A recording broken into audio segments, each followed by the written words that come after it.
Like I said, just allow me to talk you into the understanding of the priest. Amen. 1 Timothy chapter 2 verse 5. For there is one God and one mediator between God and men. I love what the next part says. It says the man Jesus Christ. He never said the God Jesus Christ. He says the man Jesus Christ. Why? Because every mediator must come who represents the people who have been separated from God, must come from among them. That is God's principle. So now that man had seen, Adam had seen everything had gone wrong, there was no one qualified that could come to mend the breach completely as he ought to be mended.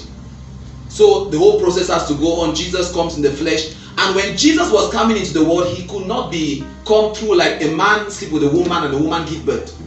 Because if a man sleeps with a woman, the child that is born is already under the system of the fallen world. Because he just produced another spiritually dead person. So he had to come supernaturally without the agency of a man, so that he will be qualified to represent all of humanity before God as our high priest. So the high priest is a representative of a group of people. A high priest is a mediator. A high priest is someone who stands in between a greater party and another party that is very inferior. And it stands to appease, and it stands to mediate, and it stands to ensure that there is a connection. That is who a high priest is, and he is taken from among men. Hallelujah. Amen. Just thinking about that, and you understand why Jesus came in the flesh. One of the most difficult things to understand is Jesus Christ in the flesh. It was a decision. Why? Because once he stepped out of eternity and he stepped into the flesh, all of his divine or his deity part of him was laid aside.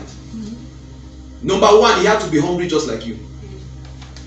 Number two, he could not just do things as he used to do them. He had to learn how to pray and fast for 40 days. You can imagine Jesus in the desert. That's someone who is God all by himself. But he is there without food for 40 days and 40 nights. Because human beings, that's how they communicate. The Holy Spirit has to come upon him. If he functions on earth as God, how can God come upon God? There is no, he will just be doing miracles without the Holy Spirit. But he had to wait for the Holy Spirit to come upon him before he can do miracles. Why? Because he was functioning exactly as a man. When the woman with the issue of blood came and touched his garment and ran away, he never knew who touched him. It was the Holy Ghost who had to tell him, this is the person who has touched you. Because he asked the question, he said, who touched me? I sense power has gone out of me. Because you as a human being, if somebody touched you on height, you don't know who has touched you. He was reduced from his divinity and his Godhead and everything. He became exactly like you and I, so that he can perfectly represent us and be qualified to be our high priest. Hallelujah. Amen. That is powerful. And he lived his life like that for 33 years and some days. The Bible says there is one God and there is one mediator between God and man. The man Jesus Christ, not the angel Jesus Christ. The man Jesus Christ. Hallelujah. Amen. Now the Bible says the work of a priest is to offer. Everybody say to offer. To offer. Now this is different from the king. The king exercises dominion. But the priest says he offers sacrifices. If there is one word that goes with the priest, it's the word sacrifice. Hallelujah. Amen. Now, in our natural understanding, we have, I think all over the world, without the Bible, we somehow have a little primitive understanding of who a priest is. Why? Because all over the world, if you look in every village, you will find someone who is a priest. In other words, because there is a counterfeit system. One thing about Satan is this, Satan is very smart. Ever since he rebelled against God, he has never tried to create his own, because he has his own system in which he's fighting God with. But he has never tried to create a system that is like his personal creation. Because he knows that he's not wise enough to create a system that will fight God.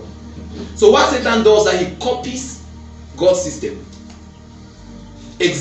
Almost exactly like God does his own things. He copies and he creates a counterfeit of it. Because God's structure is the best. And he creates his own counterfeit system to better fight and collide against God's own people. All over the world, in every country, in India, America, Australia, South Africa, wherever you go, everybody has a knowledge of someone that is called a priest. So we have different names for them. Sometimes we have chief priests, We have Ezemo. Even those who have never, if maybe you grew up in the city, at least you have watched Nigerian films. He comes and he hits his stick and he shakes his waist and he says some incantations in the air. But you see that Satan has stolen the same principle. Why? Because that deity that they worship is the one who chooses among that group of people who will come and represent that people in front of him. He gives them a picture like he has to be at peace. He gives them a picture like he's not happy and he's not well with them. And so among you, I have to choose a particular family that this man will come every time with some sacrifices of fowls and goats and all kind of things to appease me.